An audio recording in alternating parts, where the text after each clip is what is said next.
સોયાબીનની વડી બનાવવા માટે સોયાબીનને 5 મિનિટ સુધી ગરમ પાણીમાં એકદમ સરસ ગરમ કરી લીધા અને તેનું પાણી કાઢીને કરી નાખી એકદમ સરસ કટકી। હવે તેમાં નાખશું આપણે નમક સ્વાદ અનુસાર, આદુ લસણની પેસ્ટ, 1 ભાગનો મેંદાનો લોટ અને 2 ભાગનો કોર્નફ્લોરનો લોટ।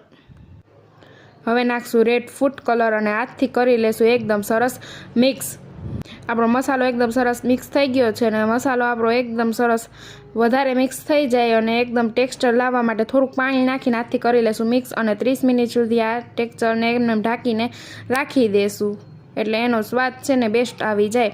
તો 30 મિનિટ પછી આપણું ટેક્સચર છે ને એકદમ મસ્ત આવી ગયું છે અને કઢાઈમાં રાખી દીધું તેલ ને તેમાં એક સોયાબીનની વડી નાખતા જઈશું ને એકદમ સરસ ક્રન્ચી થાય ત્યાં સુધી તળી લેશું। તો આપણી સોયાબીનની વડી એકદમ સ્વાદિષ્ટ તૈયાર છે। તમે ચાઇનીઝ રાઈસ અથવા મંચુરિયન રાઈસમાં પણ નાખી શકો છો અને સોસ સાથે પણ ખાઈ શકો છો। તૈયાર છે આપણી એકદમ સ્વાદિષ્ટ સોયાબીન વડી। લાઇક, શેર અને સબસ્ક્રાઈબ